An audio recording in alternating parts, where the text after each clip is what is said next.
नमस्कार साथियों, मैं शिवम नंदन त्रिपाठी और आप देख रहे हैं त्रिवेणी एक्सप्रेस न्यूज के यूट्यूब चैनल पर। दर्शकों, आप सभी लोग खूब प्यार दुलार स्नेह लुटा रहे हैं और हम सच वह सच आप तक पहुंचाते हैं जो छिपे हुए होते हैं। शायद है कि बहुत बड़े न्यूज़ चैनल वाले वह खबर कभी न दिखाएं, इसलिए हम उन खबर के उन पहलुओं पर ध्यान देते हैं जहां वास्तव में एक पत्रकार का निगाह पहुंचना चाहिए, वह होना चाहिए। साथियों, आपको इधर उधर न टहलाते हुए सीधे हम उस टॉपिक पे लाते हैं जिस पे आज हम विश्लेषण करेंगे। अद्भुत राम मंदिर, अलौकिक राम मंदिर, दिव्य राम मंदिर, भव्य राम मंदिर का उद्घाटन अर्थात प्राण प्रतिष्ठा महोत्सव 22 जनवरी को निश्चित हुआ है। 22 जनवरी का प्रचार पिछले 2-3 महीने से चल रहा है। कुछ तथाकथित राजनैतिक दलों के द्वारा, नाम तो आप सभी को पता होगा, हम लेना भी ठीक नहीं समझते, मुझे अच्छा भी नहीं लगता। किसी सरकार के केवल प्रचार तंत्र का काम करना या प्रचार तंत्र का व्यवस्था बन जाना या प्रचारक बन के पत्रकार कहलाना मुझे नहीं पसंद है। इसलिए हम सवाल तो पूछ ही सकते हैं, ये तो हमारा अधिकार भी है। तो साथियों, आप सबको पता है राम मंदिर का निर्माण सीधे तौर पे नहीं हो रहा है। 400 वर्षों के बाद, अर्थात ये कहा जाए 450 प्लस करीब 500 वर्षों के करीब लोगों ने संघर्ष किया, सनातन धर्मावलंबियों ने संघर्ष किया, भारत के लोगों ने संघर्ष किया, राम को मानने वाले ने संघर्ष किया। उस संघर्ष में बहुत सारे लोगों को ने अपने प्राणों की आहुति दे दी, न्यौछावर कर दिया प्राण को। इतने आसानी से राम मंदिर निर्माण नहीं हो रहा है जितने आसानी से प्रचार किया जा रहा है। साथ ही साथ सवाल इतने सारे हैं, आखिर पूछे तो कौन? जनता तो सोच रही है कोई पूछे। आखिर रामालय जब ट्रस्ट का निर्माण हुआ था तो नए ट्रस्ट का निर्माण क्यों किया गया? पहला सवाल। दूसरा सवाल, जब उस समय चारों शंकराचार्य साथ ही साथ सभी जगत गुरु धर्म गुरु को लेकर 13 अखाड़े सनातन धर्म में बनाए गए हैं, 13 अखाड़े के प्रतिनिधि, जी हाँ 13 अखाड़े के प्रतिनिधि उस संस्था रामालय नाम की संस्था में है और पुराना अकाउंट था, फिर नया अकाउंट क्यों? यह दूसरा सवाल है। साथ ही साथ तो जब 13 अखाड़े के प्रतिनिधि और सारो शंकराचार्य सभी धर्मगुरु जगत गुरु जिस पुराने संस्था में अर्थात जिन लोगों ने संघर्ष किया, आज वह पार्टी अपने को श्रेय लेना चाहती है, अपना श्रेय सरकार बताना चाहती है जनता को कि हमने यह किया, उसको यह बात पता होना चाहिए कि आपका निर्माण आपका उत्थान कुछ ही वर्षों पहले हुआ है, किंतु यह जो संघर्ष रहा, जो कार्य सेवकों ने लड़ाई लड़ी, जिन्होंने अपने प्राणों की आहुति दे दी, वह आज के नहीं 450 साल पहले वर्षों 450 वर्षों पहले से संघर्ष किया। क्या उनके संघर्ष को नजरअंदाज करना ही सनातन धर्म है, या उन्होंने लोगों ने जो संघर्ष किया, जो स्वप्न देखे, उनके बनाए रास्ते पर ही आप चल रहे हो, अलग नहीं चल रहे हो? संघर्ष उनका है, फैसला सुप्रीम कोर्ट का है। फिर नया संस्था का निर्माण नए तरीके से नए अकाउंट का निर्माण क्यों किया गया? पहला सवाल, क्या ये जो पुराना रामालय नाम का ट्रस्ट था, संस्था था, क्या इस संगठन में जो लोग थे उनसे शिक्षित, उनसे ज्यादा योग्य इस संस्था में लोग हैं? कौन जवाब देगा? जवाबदेही तो किसी की बननी चाहिए। या मैं एक बात यह कहूं कि अभी तक जिस रामलला के मंदिर के निर्माण के लिए हिंदू और मुस्लिम में फैसला चला, आने वाले दिनों में कहीं इस वर्तमान ट्रस्ट और पहले से बने ट्रस्ट के बीच तो नहीं चलेगा, यह भी एक बड़ा सवाल है। जी हाँ, स्वरूपानंद सरस्वती शंकराचार्य पूर्व में थे, दिवंगत हो चुके हैं।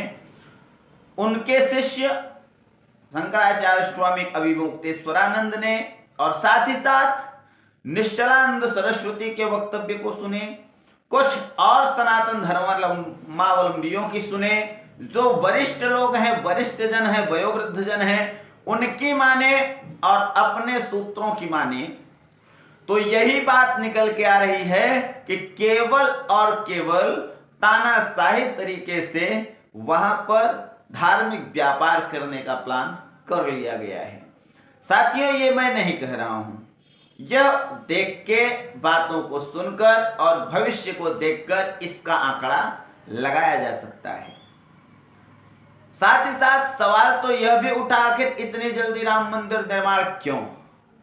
साहब लोगों को तो पता है कि हो सकता है आचार संहिता लग जाए, हम ढिढोरा न पीट पाए। साथ ही साथ हो सकता है सत्ता परिवर्तन भी हो जाए, कोई और फीता काट दे, ऐसा भी हो सकता है।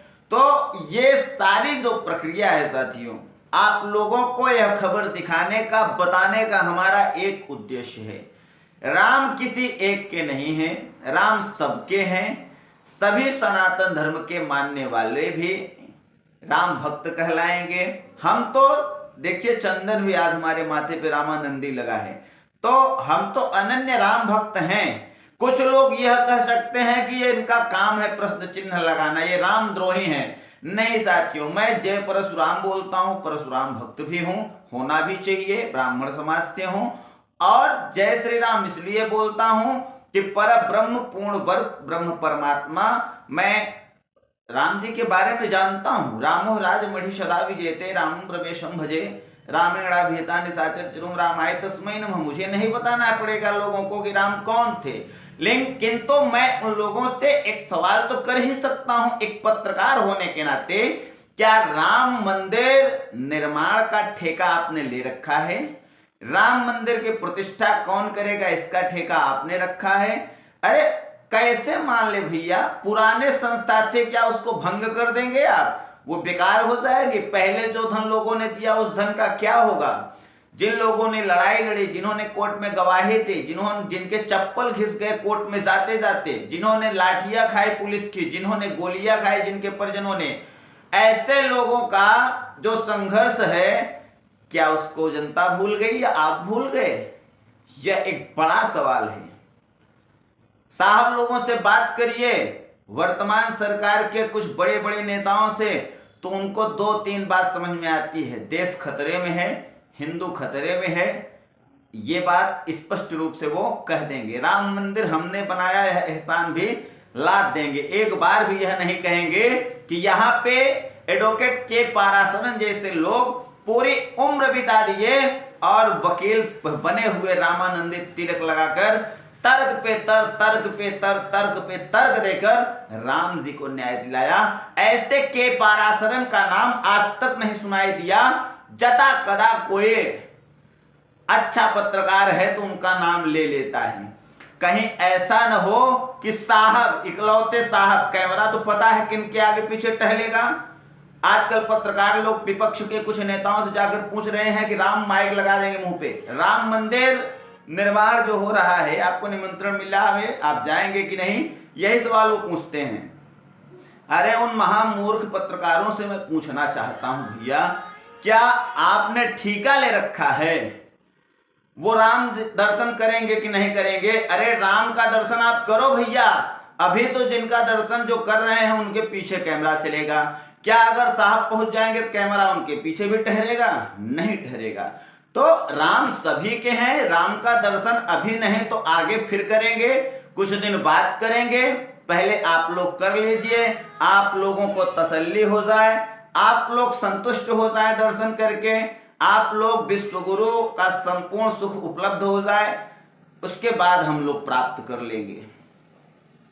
राम जी की कृपा सब पर बनी है, इन पर भी बनी है, किंतु अब जब इन पर कृपा बन गए तो राम के ही बनाए मर्यादा को तार तार करने में साहब लोग कोई कमी नहीं छोड़ रहे हैं।